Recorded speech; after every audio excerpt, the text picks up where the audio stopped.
istri. Aku mau ngomong sama Pak RB. Poligami ya. Oh iya, silakan Bu Yuni, tadi bercanda. Aku tanya sama Pak Erben, silakan. Silakan. Orang kok. Coba di mute sendiri. Aku mau ngomong sama Pak RB nih. Ya ngomong lah, ngomong. Pak RB. Malam. Oh. Ya, Pak RB kalau ngomong sama saya teriak-teriak aja Pak RB, nggak kedengeran saya nih. Iya, ada apa Bu? Apa mau ditanya? Cerita kemarin itu, oke. Coba Anda terangkan sekarang secara Bible saja, tak usah masuk Al-Quran. Ada cerita tentang Bible itu yang katanya Yesus akan turun kedua kali untuk menghakimi manusia. Please, silakan. Oh, saya presentasi ya.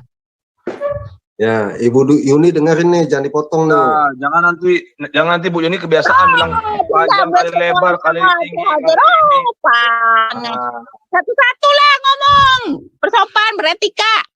Bukan Bu Yuni, kalau Pak Erben jelasin, Ibu Uni jangan bilang kali panjang, kali lebar, kali lebar, kali tinggi. Jangan gitu dengar aja. Pak Erben tuh, aduh, yang lain diem dong. Saya kan udah tanya baik-baik sama Pak Erben, yang lain tuh diem, hormati orang. Masa nggak hormatin Pak Erben sendiri sih? Ya Pak Erben lanjut. Iya, Pak Erben kan lagi nyiapin bahannya. Bu ini dengarkan baik-baik. Bahannya kesuwen nah. Oke, Yesus naik ke surga kan Bu?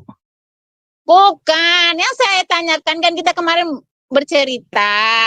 Katanya Yesus akan turun ke bumi untuk kedua kalinya untuk menghakimi manusia. Oh, sebentar saya. Secara Bible ya, jangan secara Al-Quran ya. Oh, Yesus hakim yang adil ya? Ya, terserahlah mau apapun lah, hantam saja. Oh, hantam saja ya. Mana? Sebentar, tenang, lagi proses dia ini. Kesuwen lah. Pendeta. Oke ya, udah. Ini udah dapat Bu. Aku ada materi. Aku ini ya. Oke. Yesus hakim yang adil Bu Yun ya. Jika sepakat bahwa Isa Al-Masih dalam Quran adalah Yesus Kristus dalam Alkitab, maka Islam dan Kristen sama-sama mengakui ia adalah hakim yang adil.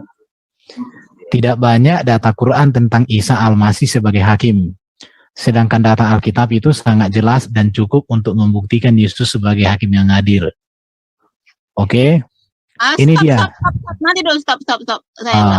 Apakah di Al-Quran ada mengatakan bahwa Isa adalah hakim yang adil?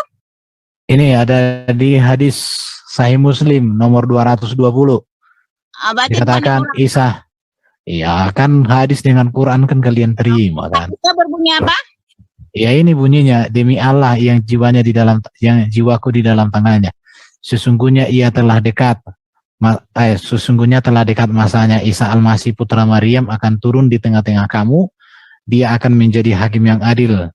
Akan dihancurkannya salib, dibunuhnya babi, dihapuskannya pajak, dan kekayaan akan melimpah ruah. Sehingga tidak ada seorang pun lagi yang bersedia menerima pemberian. Jadi dia hakim yang adil nanti. Dia hakim yang berdasarkan data tersebut. Apa dulu? Oke. Saya yang jawab Bu, saya yang jawab. Sebentar dulu, saya selesaikan dulu. Oke. Berdasarkan data tersebut, maka Isa Al-Masih dalam Quran atau dalam iman Islam memang sangat berbeda dengan Yesus Kristus dalam Alkitab. Jikapun sepakat umum yang sama, maka tetaplah posisi Yesus sebagai hakim yang adil dalam ajaran Alkitab Kristen sangat berbeda dengan Isa Al-Masih dalam keadaan Islam. Oke. Yesus hakim yang adil bagi semua orang di akhir zaman. Percayalah kepada hakim yang adil. Ikutlah kepada segala keputusannya. Jangan mau dikibuli oleh yang terdakwa. Nah, itu pesan saya. Sekarang fakta bahwa Yesus hakim yang adil. Sekarang saya bicara Alkitab. Yohanes 5, 22, 23 dikatakan, Bapa tidak menghakimi siapapun, melainkan telah menyerahkan semuanya itu kepada anak, kepada Yesus maksudnya ya.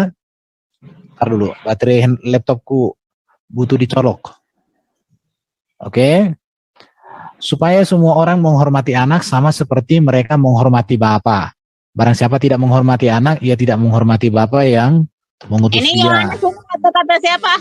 Jauh. Bagi saya Bu, lebih bagus saya percaya Yohanes daripada Quran. Jadi Bu nggak usah tanya gitu. Yohanes ini kata-kata siapa? Yesus atau orang lain? Ya, perkataan kebenaran yang kami imani. Oke. Iya, saya Yohanes tanya, 5 23-30. Yesus yang ngomong ini. jawab, geng. Mana suaminya ibu? Biar Katanya diam, sekarang nyerocos. dulu Bu Yuni.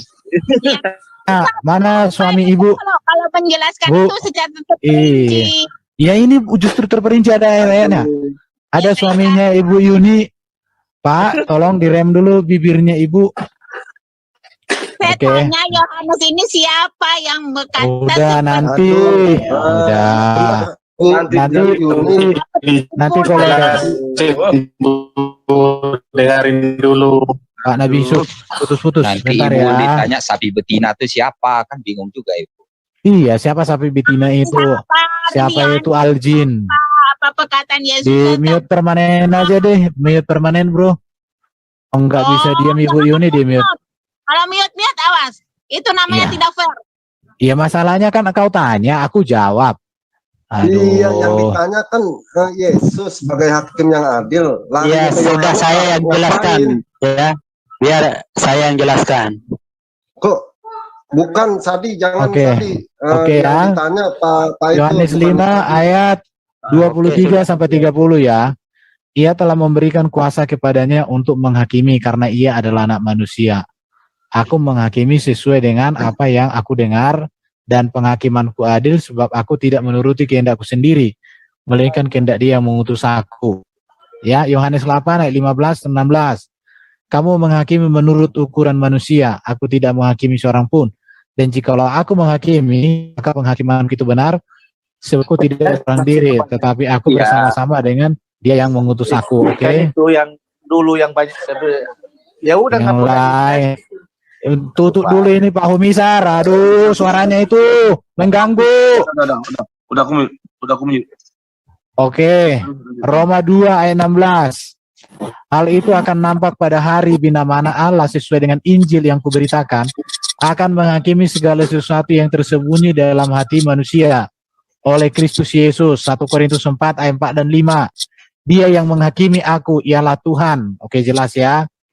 Baru 2 Timotius 4 ayat 1 sampai 2. Allah dan Kristus Yesus akan menghakimi orang yang hidup dan yang mati. Yakobus 4 ayat 11 12. Hanya ada satu pembuat hukum dan hakim, yaitu Dia yang berkuasa menyelamatkan dan membinasakan. Oke, data-datanya banyak ini. Saya tunjukkan ayat-ayatnya dulu. Tuhan akan menghakimi umatnya dan kepada Allah yang menghakimi semuanya. Oke. 1 Petrus 1 ayat 17. Dia yang tanpa memandang muka menghakimi semua orang menurut perbuatannya. Ia menyerahkan kepada Dia yang menghakimi dengan adil. Mereka harus memberi pertanggungjawaban kepada Dia yang telah siap sedia menghakimi orang yang hidup dan yang mati. Data-datanya banyak sekali, Bu.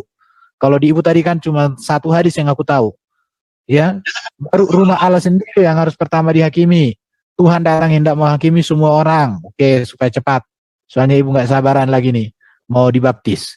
Benar dan adil sekarang penghakimanmu. Di sini lagi. Dan orang-orang mati dihakimi menurut perbuatan mereka berdasarkan apa yang tertulis di dalam kitab-kitab itu. Mereka dihakimi masing-masing menurut perbuatannya. Nabi Yusuf mengganggu suaranya, Pak. Oke, jelas Bu ya. Jadi data Alkitab bahwa Yesus hakim yang adil. Ikutlah sang hakim yang adil, jangan ikut yang terdakwa. Oke, sekarang Ibu Yuni tanggapi nih. Nasib seorang baby. Oh, ini beda ceritanya, konteksnya ya. Aduh, di mute. Oke. Kamu udah cerita panjang kali lebar, kali tinggi, kali rendah. Oke. Yang saya tanya sekarang seperti pertanyaan saya kemarin itu, Anda harus mengerti. Yesus turun ke bumi itu masih udah kiamat apa belum? Jadi Yesus turun bersama dengan Yerusalem baru, Bu. Nanti akan Yerusalem baru turun dari Bumi sudah surga. kiamat atau belum? Sudahlah, sudah selesai semuanya. Wah, kan lain. Mana ada di cerita di situ bahwa bumi sudah kiamat? Coba jelaskan. Tadi tak ada tulisan di situ bumi sudah kiamat. Dia akan turun, bumi itu masih ada. Masih bulat, Erben, masih bisa makan ikan goreng. Itu seperti yang saya bilang kemarin. Pasti teman-teman yang pakai headset. Siapa yang Anda ceritakan? Oke ya, ntar ya, saya cari datanya Bu ya. Bu Yuni di sini dulu. Bu Yuni di sini dulu nih penjelasan Pak Erben. Coba Bu Yuni di sini Iya. dulu ya. Oke ya. Tenang Bu Yuni, jangan hanya merepet. Ada namanya Yerusalem baru turun dari surga. Disitulah nanti semuanya.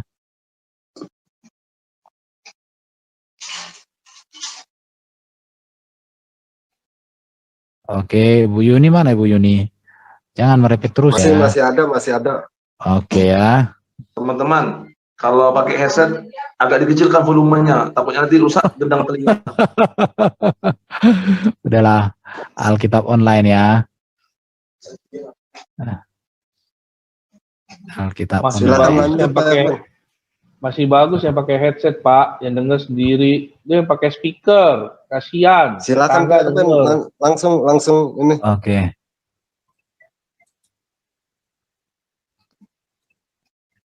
Ella. Oke ya. Wahyu. Ini Wahyu berapa tadi tuh? Tolonglah jangan di-mute. Gimana sih ini? Rom apa sih ini? Gak malu didengar orang apa kalian ini? Tinggal Saya dibuka kan aja. baik-baik. Nah, Erben bercerita nanti dulu yang lain tuh diam dulu, jangan di situ. Saya tanyakan Oke Erben, ya. itu turun itu ketika bumi masih bulat atau enggak Erben? Apakah kita masih bisa Oke. makan ikan goreng? Itu yang saya tanyakan. Kamu harus bagi jawaban yang pasti. Oke ya, ada Yerusalem turun dari surga dari Allah. Lalu di dalam roh ia membawa aku ke sebuah gunung yang besar lagi tinggi dan dia menunjukkan padaku kota kudus. Ini Ibrani, Wahyu. Kok Wahyu 66 ini? Nah, Sebentar. Di mana itu Yerusalem baru tadi aku udah kulihat ya? Bentar. kamu harus pastikan dulu Yesus itu turun ke bumi itu, bumi masih bulat atau enggak. Jangan Kan salah langit. beri penjelasan. Aduh Ibu Yuni ini. Bentar ya. Lah Erben, kamu harus berpijak satu kekuatan, berpijak yang kuat. Di mana kamu bercerita. Kalau masih bulat macam mana ada penghakimannya? Ayo. Udah PR buat kamu Erben, aku mau ngaji dulu. Oke, selamat malam. Besok-besok kita ketemu lagi. Cari data yang betul. Oke, selamat malam semua. Bu Yuni. Bu Yuni. Aduh, Bu Yuni. Aduh, itu kan nanti dunia sepertiganya hancur, itu sepertiganya lagi apa itu ada di kitab Wahyu Bu Yuni.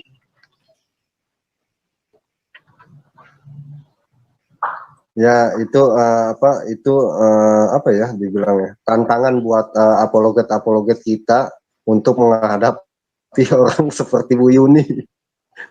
Enggak, kalau dibilang kalau yang kedatangan 2 kali dunia itu tetap bulat tidak hancur, dalamnya itu hancur udah berantakan. Seperti apa isi dunia itu sepertiga beberapa itu kan musnah ntar.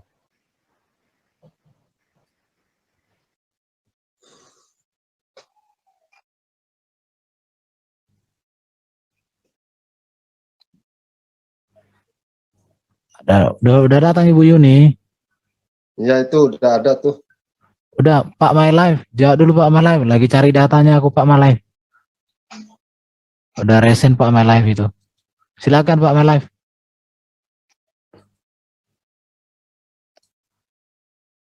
Ya silakan buka. Oke ya. Iya, kita harus tahu beda kiamat menurut Islam dan kiamat menurut kita tuh kita nggak ada istilah kiamat. Jadi memang bumi akan lenyap itu ada memang. Tapi kalau bagi mereka kiamat ya memang hancur lebur, hancur. Jadi kedatangan Yesus itu tidak dikatakan bumi ini hancur, tidak. Mata memandang terhadap dia.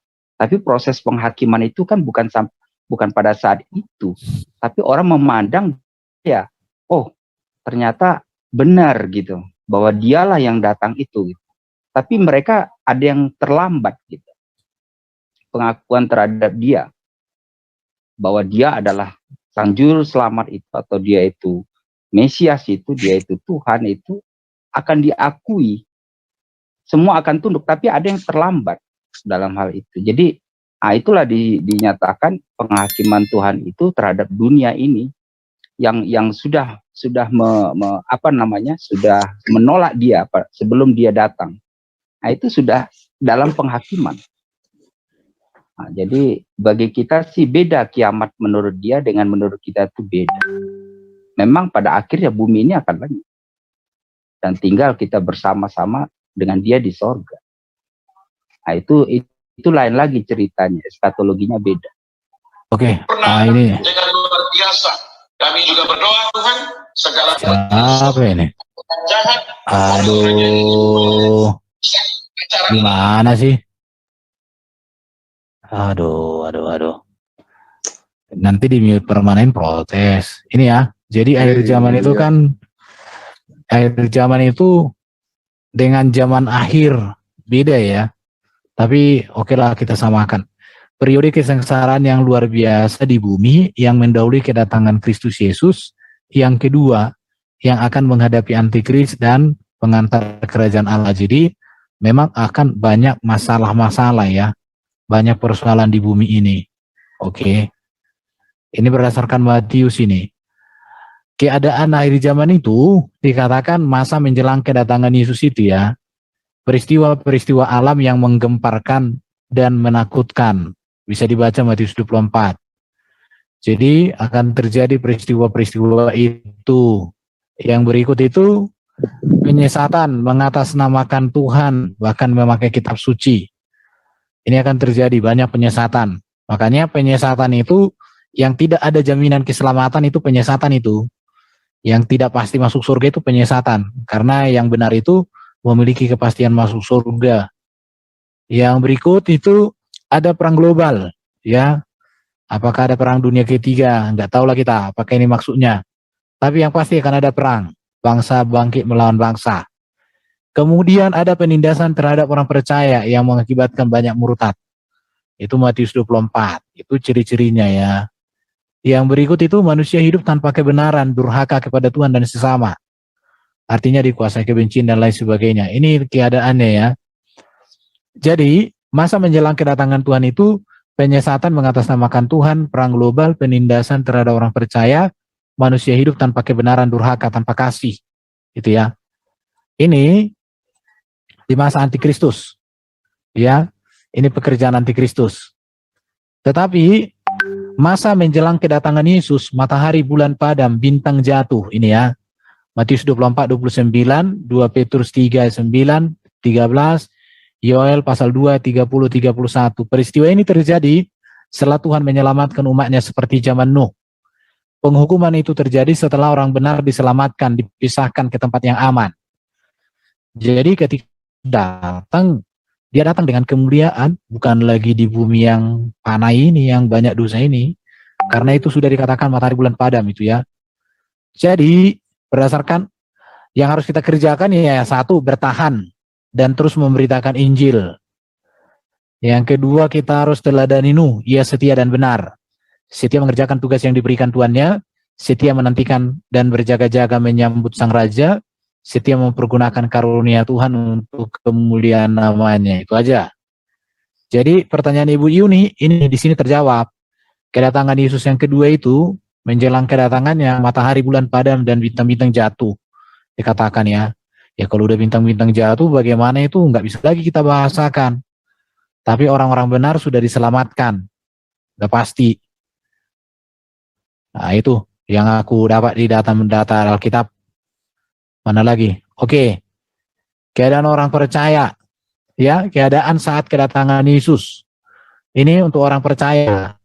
Dibangkitkan dan diubahkan untuk hidup kekal dalam kerajaan Allah. Dia diadili untuk mendapatkan pahala, mahkota kehidupan, mahkota kemuliaan, mahkota kemegahan, mahkota kebenaran, mahkota abadi. Tapi ada orang mengatakan enggak juga ya, terserah mereka lah itu. Tapi yang aku lihat di Alkitab ya seperti ini. Kebangkitan dan diubahkan untuk hidup yang kekal. 1 Tesalonika 4 ayat 13 sampai dengan 18. Oke. Jadi keadaan percaya berikutnya, Yesus memerintah sebagai raja segala raja dan Tuhan di atas segala tuan. Jadi keadaan orang percaya itu yang pertama dibangkitkan, diubahkan untuk hidup kekal, diadili untuk mendapatkan pahala, tapi orang tidak percaya itu diadili untuk dihukum. Ya, Yesus memerintah sebagai raja segala raja dan Tuhan di atas segala Tuhan. Pada pemerintahan Yesus yang ada kebenaran, jadi tidak ada pesta seks ya, keadilan, kesejahteraan sosial, kemakmuran pengetahuan rohani dikatakan di sini gambarannya, tapi tidak ada di sini hal-hal biologis. Oke? Baru keadaan orang yang tidak percaya bagaimana? Ikut dibinasakan saat matahari bulan menjadi gelap, binatang dan berjatuhan. Baru yang mati dibangkitkan untuk dihukum. Wahyu 20 ayat 5. Diadili untuk mendapatkan hukuman kebinasaan. Dibuang ke dalam lautan api untuk selama-lamanya. Menderita di sana selama-lamanya. Nah, jelas. Kalau ada Ibu Yuni, biar dia takut ini. Supaya bertobat dia. Ya, jadi yang tidak percaya ini dibinasakan. Yang tidak percaya kepada Yesus. Masuk neraka semua. Rasain. Oke, mana lagi? Jadi pesan penutup, sebab anak manusia akan datang dalam kemuliaan Bapaknya diiringi oleh malaikat-malaikatnya. Pada waktu itu ia akan membalas setiap orang menurut perbuatannya. Aku, dikatakan Yesus datang segera, peganglah apa yang ada padamu, supaya tidak seorang pun mengambil mahkotamu. Jadi setia, sungguh-sungguh. Oke, saya pikir sudah terjawab. Oh ini Sadi ini yang apa ini? Yang dokter itu? Debater dokter? Ya. Oke, ayo. Debat nomor 1. Ya. Debat nomor 1. Sebentar, Pak Sadi sebentar. Tadi siapa ya? Bu Marta, silakan Bu, buka mic-nya Bu. Dia tadi mau bicara ya. Masih ada nggak Bu Marta? Bu Marta silakan. Buka mic-nya.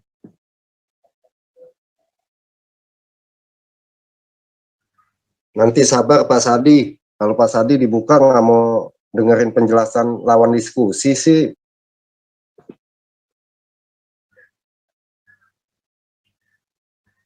Pak Dani, buka Pak Dani.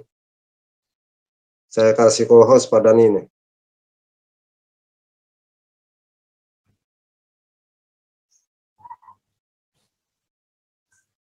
Ya silakan Pak Sadi. Oke. Ya. Jadi ya penjelasan sesuai dengan ayat itu ya. Jadi hakim yang adil itu artinya kenapa Yesus diberikan sebagai hakim yang adil. Jadi hakim yang adil itu maksudnya yaitu yang sewaktu dia di dunia. Bukan hakim di akhirat nanti. Ya. Benar kalau Yesus itu akan diberi ya sebagai hakim yang adil nanti. Ini kamu bertanya atau mau menafsirkan Alkitab? Ya, bukannya saya bertanya, ini saya akan menafsirkan. Enggak usah, jangan. Enggak punya Al-Qur'an saya sendiri. Enggak, jangan. Ya? Kalau Quran itu Isa, enggak ada Yesus di Al-Qur'an. Ya makanya Isa. Oke. Nah, ya udah. Mana datanya? Mana datanya? Kan tadi sudah Anda baca di dalam. Enggak ada. Oh, hadis doang. Cuman hadis doang itu. Di Quran nggak ada. Aku heran nih lihat kalian Muslim itu nggak tahu kitabnya sendiri, tapi sosok bahas Alkitab Kristen. Heran aku lihat kalian. Bukannya gitu ya. Tapi saya kan bukan penghafal. Loh, kan umat Muslim itu kan terkenal dengan penghafal. Sekarang kalau kau nggak penghafal, ya kami juga nggak butuh hafalan, mesti butuh datamu aja biar kita baca. Di mana dikatakan nih seperti yang kau tuliskan, yang kau ucapkan tadi. Jangan sampai hadismu dan Quranmu itu kau lebih cerdas daripada Quran dan hadismu, bro. Ayo, berikan datamu lah, biar kita baca. Kita sangat senang kalau kau tunjukkan data. Ya, halo Pak. Ya, halo. Ayo Pak Sadi, berikan datanya dong, aku mau baca. Oh iya, sebentar. Saya nggak bisa Pak, saya kan lagi nayangin ini. Ayo Pak Sadi, berikan datanya Pak Sadi. Atau cari di Google dulu kayak buatan kafir itu. Boleh Pak, cari di Google. Ada Pak datanya. Ya udah. Adil. Nah di sini ya. Jadi dalam KS Ali Imran ayat 19. Nah dulu saya buka Al-Quran dulu. Kebetulan saya bukan penghafal. Oke, Ali Imran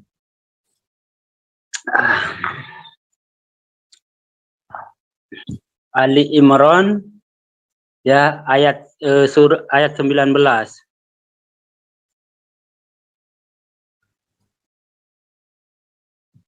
Bapak bisa share?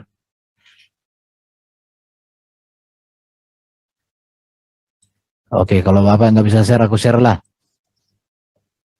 Nah, ini. Sesungguhnya agama di sisi Allah ialah Islam.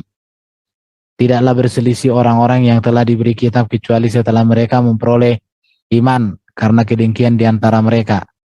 Nggak ada di sini kaitannya dengan Isa. Barang siapa ingkar terhadap ayat-ayat Allah, maka sesungguhnya Allah sangat cepat perhitungannya. Maksudnya apa nih Pak Bro? Kok nggak ada kaitan dengan Isa?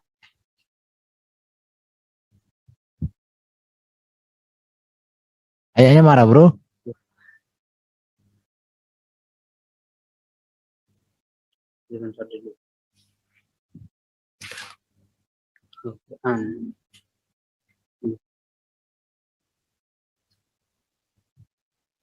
Lagi googling. Oh iya, carilah dulu, cari. Oke, ya. Berdasarkan dalil, bahkan setelahnya dan didiskusikan oleh hadis Nabi Muhammad SAW sendiri. Dan demi jiwaku yang berada di tangannya, sudah dekat saatnya di mana akan turun pada kalian Isa ibnu Maryam alaihi salam sebagai hakim yang adil mutafakun ilaih. Nah itu ya. Nah maksud daripada hadis ini ya, hakim yang adil seperti saya yang jelaskan tadi itu. Nah, kedengaran enggak karena hujan ini?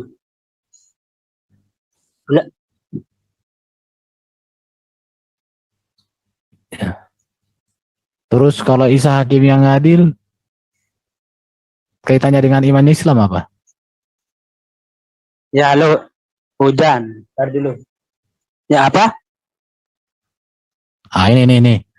Ini penulisnya siapa ini? Ada kalimatnya di sini. Aku baca. Nih lihat. Ah ini ya. Katakan begini. Setiap orang yang dilahirkan ke dunia yang fana ini pasti akan dihakimi oleh Mas. Jikalau di dalam Quran sendiri banyak sekali didapati keterangan mengenai Isa Al-Masih. Itu sedangkan Nabi Muhammad SAW juga lebih dekat dengan Nabi Isa. Di dunia pemulihan ini, alangkah baiknya jikalau kita mau mengikuti suri taudalan Nabi, yaitu kita sesama umat yang baik Islam, Kristen. Nah ini yang saya petik ini dia. Setiap orang yang dilahirkan ke dunia yang fana ini pasti akan dihakimi oleh Isa Al-Masih. Ah ya. Ah oke, sudah. Yang lain itu hakimnya berapa orang? Berapa hakimnya dalam iman Islam itu? Ya kalau Anda akan bertanya hakim, tentu banyak hakim. Tapi kalau masalah sewaktu diturunkan Isa Al-Masih itu hanya Isa saja yang akan menjadi hakim nanti. Di pada akhir zaman sewaktu dia itu akan turun.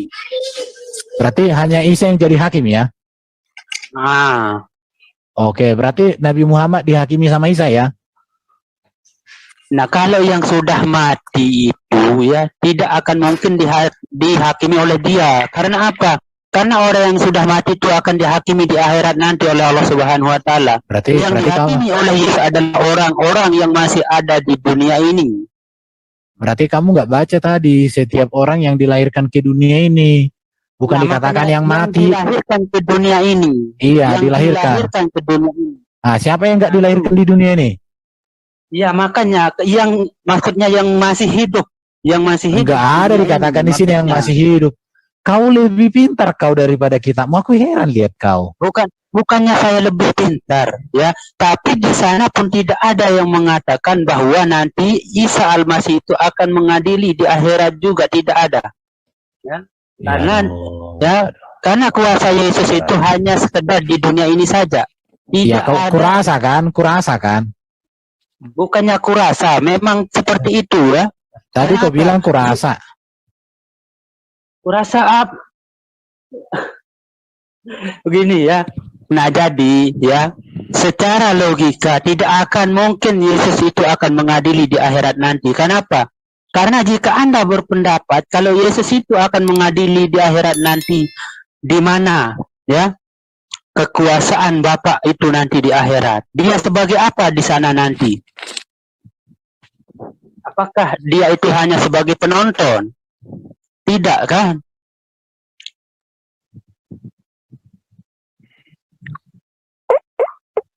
Udah deh. Ya, jadi hakim. Ya, Oke, itu aku mau tanya. Pak Sadil, Jadi itu bedanya kalau di tempat kita, dia mengadili semuanya, Pak. Orang-orang Tapi kita dibangkitkan juga kembali. menghakimi juga loh. Ya. Kita Tempat juga kita diberi kuasa untuk menghakimi, Pak. Iya, Pak, murtad itu gratis.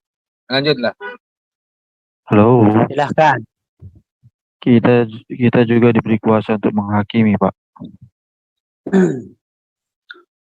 Sekarang jika Anda Kita akan mengatakan bersama-sama. Anda oke, ya. Anda itu diberi Buka Wahyu ayat 4. silahkan. Itu akan terjadi pada penghakiman kedua. Wahyu 20 ayat 4. Kita sama-sama menghakimi orang-orang yang menganiaya kita.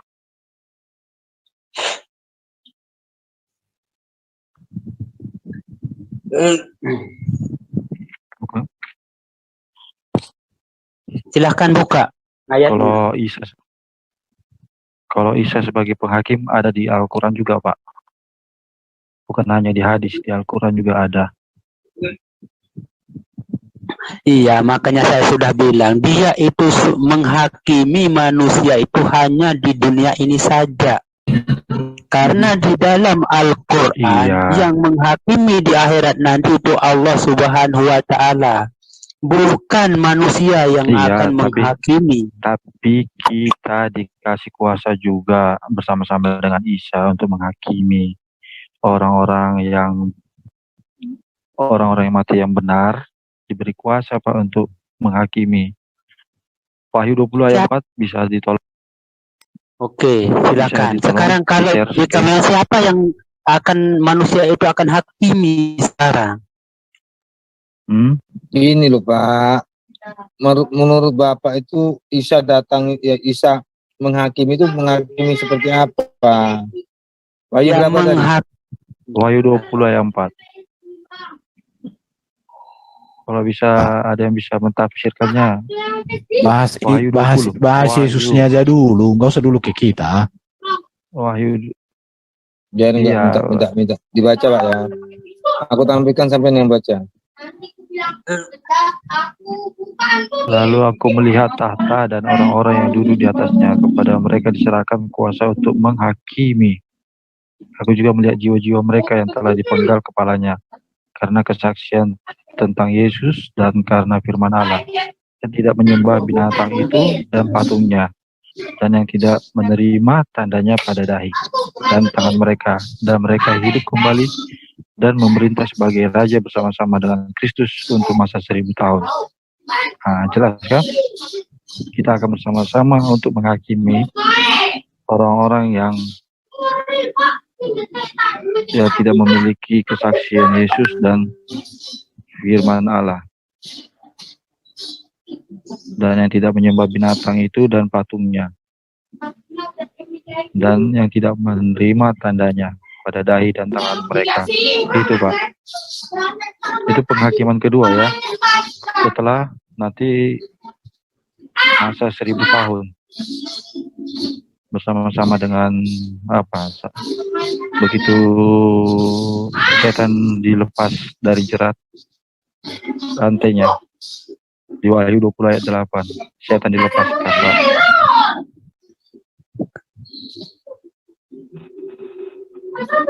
Dan ia akan pergi menyesatkan bangsa-bangsa pada keempat penjuru bumi, yaitu Gog dan Magog, dan mengumpulkan mereka untuk berperang, dan jumlah mereka sama dengan banyaknya pasir di laut. Nah, itu setan sudah dilepaskan. Itu dia. Sudah mengerti, Pak Dani? Oke, lanjut, Pak.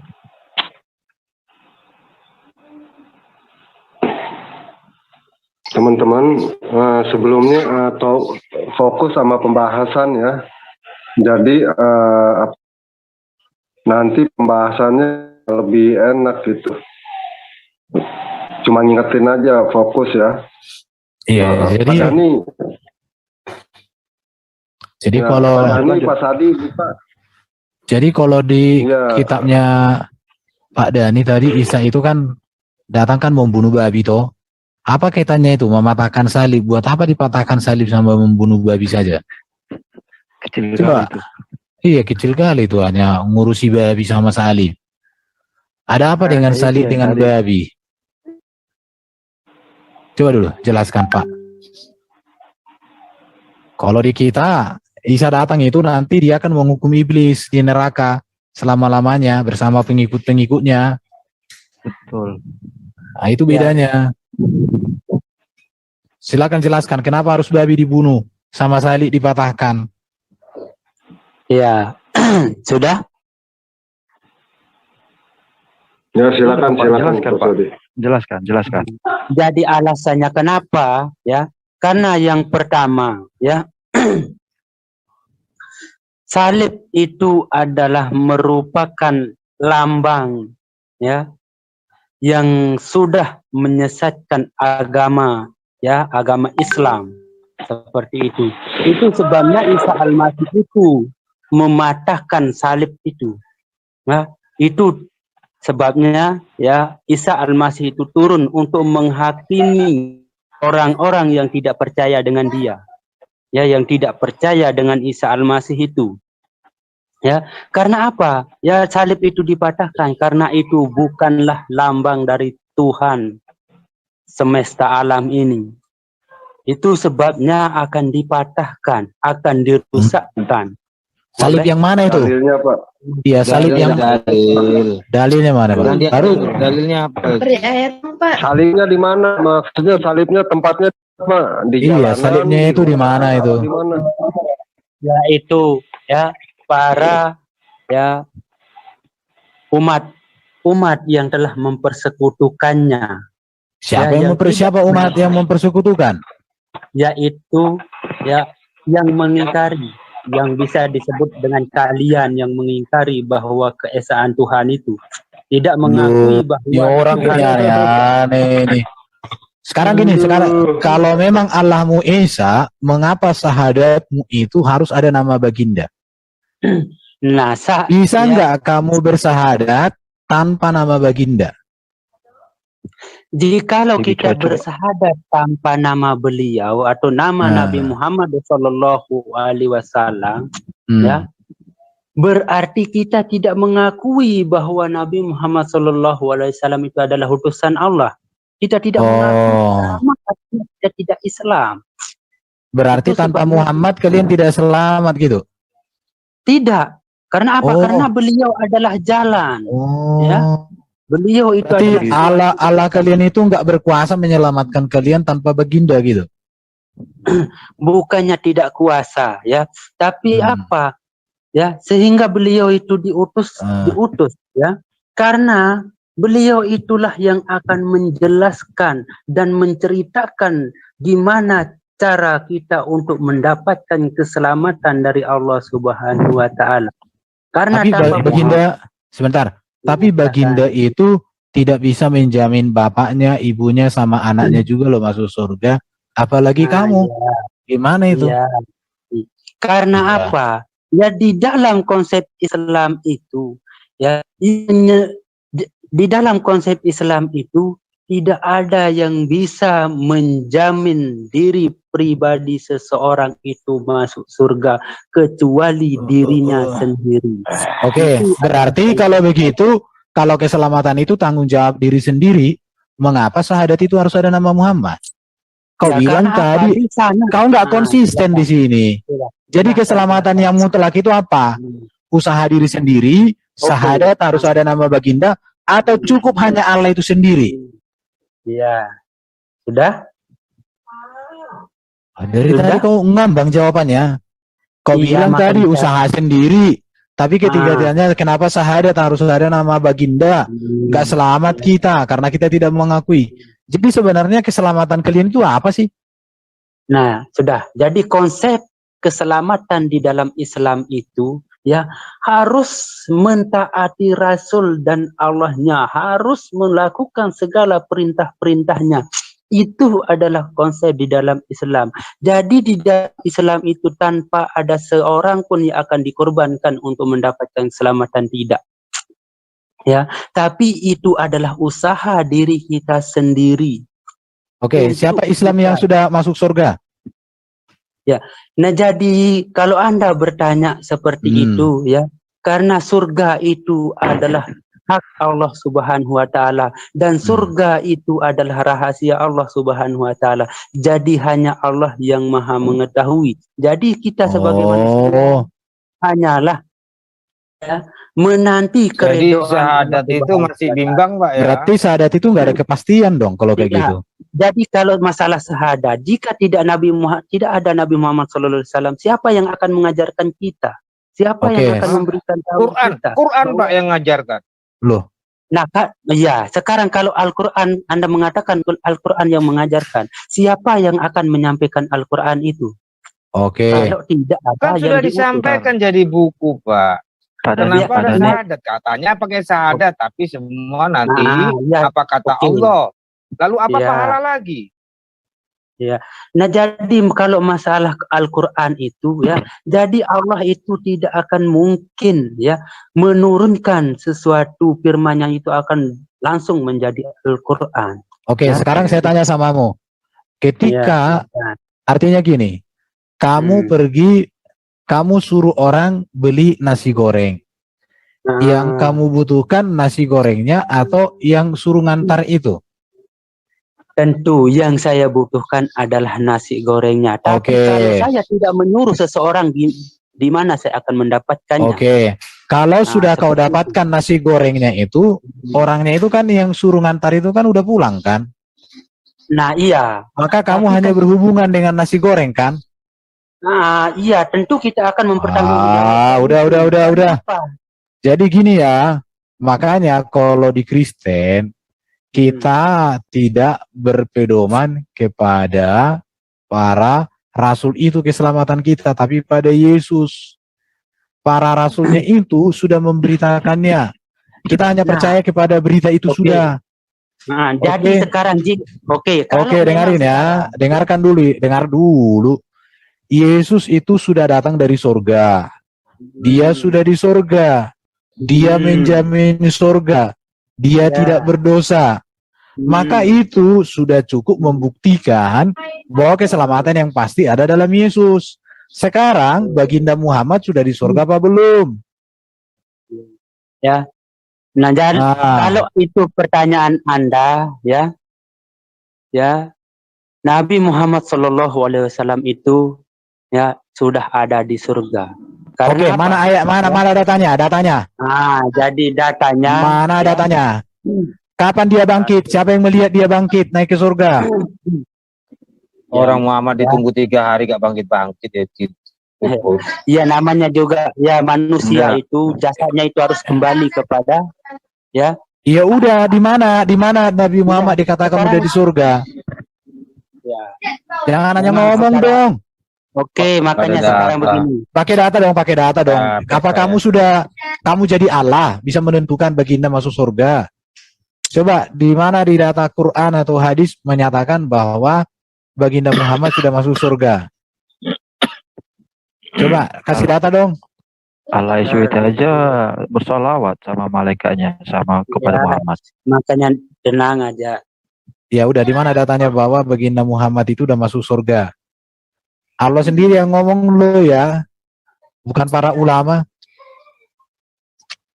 Gak ada dalil ngomong aja. Udah gini ya Pak, Bapak tahu sih aja bagaimana Isa itu. Jadi gini, jadi artinya gini ya, kalau baginda belum ada kepastian masuk surga, berarti berbeda dengan kami. Yesus sudah pasti masuk surga dan sudah dibuktikan oleh Yesus, dijanjikan oleh Yesus. Apa itu? Ada suara-suara ini. Biasa. Silakan, Sadi Muhammad, berikan datamu bahwa baginda Muhammad itu di surga. Sadi lebih dari Allah nih kayaknya nih. Ya, satu surat Al-Kautsar menunjukkan bahwa Oke, surat mana? Surat Al-Kautsar. Surat Al-Kautsar. Siapa yang bisa share screen? Gurunda Billy. Gurunda Billy, share dulu dong. Mana Gurunda ini? Soalnya ini kita Gurunda bicara ini di jalan. Lagi di jalan. Oh, di jalan. Ada yang bisa share kah? Apa ayatnya? Coba ayatnya. Ayat apa sih namanya? Surah Al-Kautsar. Ayat berapa? Buka aja di sana, nanti pasti ada ya. Iya, surat. Ayat berapa, Pak? Iya, surat Al-Kautsar ayat berapa itu? Tapi anehnya gini loh, di Al-Quran mereka 25 nama Isa Al-Masih dicantumkan. Muhammad hanya 4. Berarti lebih banyak Nabi Isa toh? Isa Al-Masih ya? Betul gak Pak Dani? Nggak, fokus dulu di ayatnya itu. Coba ini bisa ada yang share nggak? Ntar dulu, bagaimanakah bunyi surat? Arti surat Al-Kautsar. Surat Al-Kautsar. Ayat berapa sih targetnya? Oke. Dulu.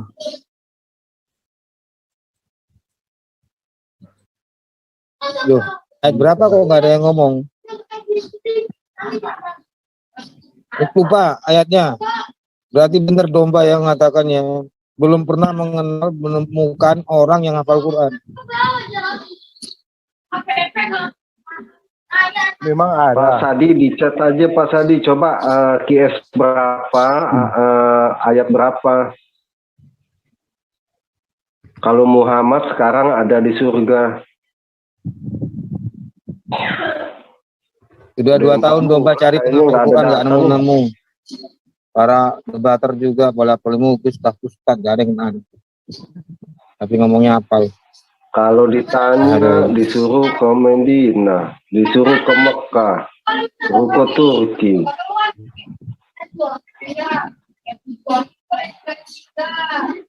Nih bukti ya netizen. Tadi coba. Domba kecil pernah mengatakan belum pernah menemukan satu orang yang hafal Quran selama debat 2 tahun. Jod. Tenang, domba saya hafal. Oh, ya baca lah dulu. Saya hafal orang yang mengaku menghafal tapi tidak bisa. Pak Sadi, mana ayatnya, mana dalilnya Pak Sadi? Waduh. Coba teman-teman ada yang bicara kan nih, mumpung Pak Sadi ini nih. Ya, kita menunggu lah. Kalau memang ada ayat Quran yang menyatakan baginda Muhammad udah masuk surga, ya bagus supaya kita juga nggak salah nanggap. Ada di Facebook yang baru bro, biar bisa ku share ayat Quran yang baru masuk gitu. Ya bentar Pak, ya. Oke, ini bisa bikin post. Ya sudah.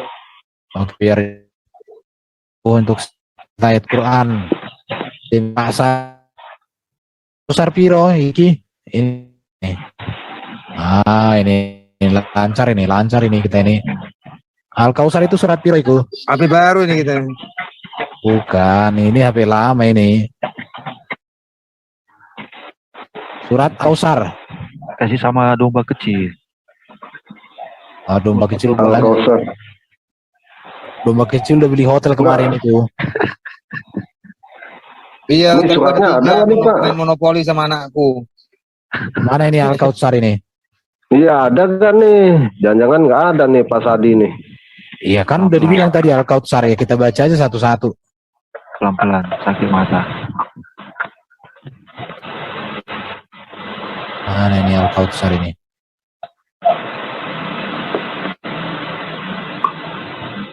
Takatsur. Kasur nih. Itu dia tuh. Itu. Oke, ayat berapa? Ada tuh. Ayat berapa Pak Sadi?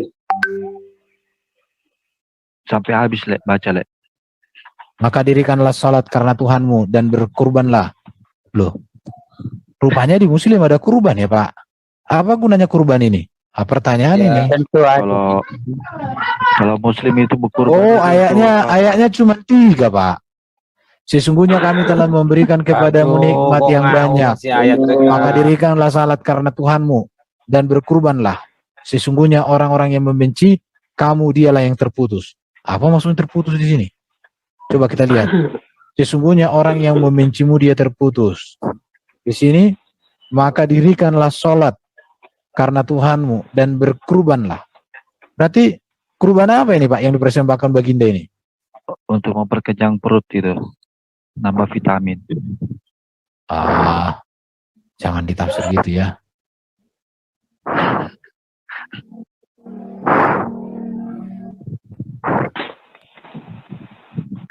Adi, mana Ya, nih? Ya, sudah ya. Di sini. Di mana di sini? Ya. Apa di sini di dalam hadis Rasulullah ya? Hadis apa itu, Pak? Kirim linknya biar kita share. Aku siap share semua. Ya, Rabi'ah kemudian menunjukkan apa yang menjadi Di-share. Linknya kirim, Pak. Linknya Bapak kirim. Itu Alkitab itu, Lek. Hah? Apa Oke, namanya? kirim linknya kirim aja. Aku yang share demi. Hah? Sunnah.com. Bukan republika.co.id. Republika. Republika.co.id. Tentang apa ini? Itu Berita itu selebriti, Pak. Kayaknya tentang selebriti. Aduh, ini. Ya, kalau Republika itu banyak di dalamnya. Maksud aku linknya aja kirimkan. Copy linknya itu. Saya nggak bisa kirim link, yang itu baca aja linknya. Di atasnya itu pencet dia, baru kirimkanlah, nanti paste atau tempel di Zoom, muncul itu di chat Zoom itu. Nggak bisa ini, nggak. Aduh, itu kan. Bapak ini. Aduh, capek kali nunggunya. Nggak ada itu di Republika. Gini, biar saya share screen. Iya, Ya, share screen. Oke.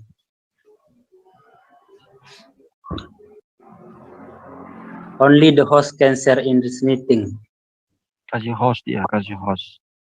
Kasih ke host dia biar bisa share, nanti dicabut ke hostnya setelah selesai. Nah, ya.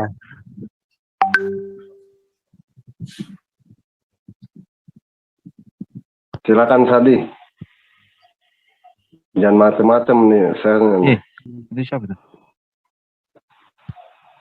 Tuh. Ya. Suatu saat Rabi'ah bermalam di rumah Rasulullah sallallahu alaihi wasallam, lalu menghampiri beliau dengan membawa air wudhu. Kemudian Nabi sallallahu alaihi wasallam berkata, "Mintalah sesuatu."